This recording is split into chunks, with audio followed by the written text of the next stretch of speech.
Hello and welcome to the section Introduction to Serverless Computing on Azure. In this section, we're going to introduce you to the concepts of serverless computing and then talk about how Azure Functions fits into that, apps and how the pricing works, what features are available for it, and also what languages you can program your Azure Functions in.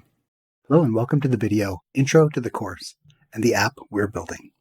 We're going to talk about what I'm going to teach you in this course and talk about the concepts of serverless computing and also Azure Functions and how they fit into serverless computing.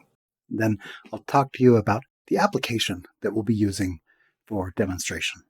Serverless computing is really an evolution from cloud computing. It's the natural progression where we start with infrastructure as a service, and this is kind of the lift and shift or the way of moving your virtual machines from your data center into the cloud. With infrastructure as a service, you still own the VM, or at least you rent it, and you're responsible for the web server on it, the maintenance, all of the software that's installed. You're also responsible for making sure that security patches are installed and up to date. The next step is platform as a service.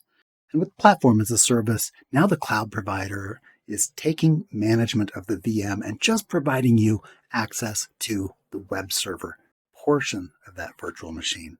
Now you don't see the VM, just the website. But with platform as a service, you're still paying every month for the application, whether it's used or not.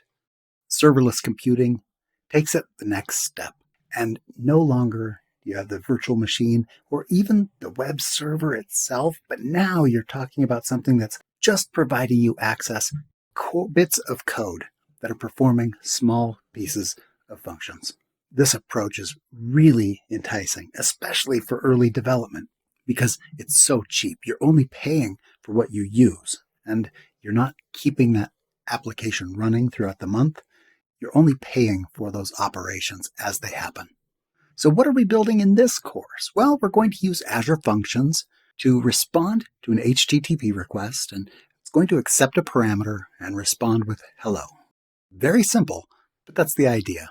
We'll use a console application, which just has a while loop, prompting for a parameter, and then providing that parameter to the Azure function and receiving a response. My goals for this course is not to focus on the code.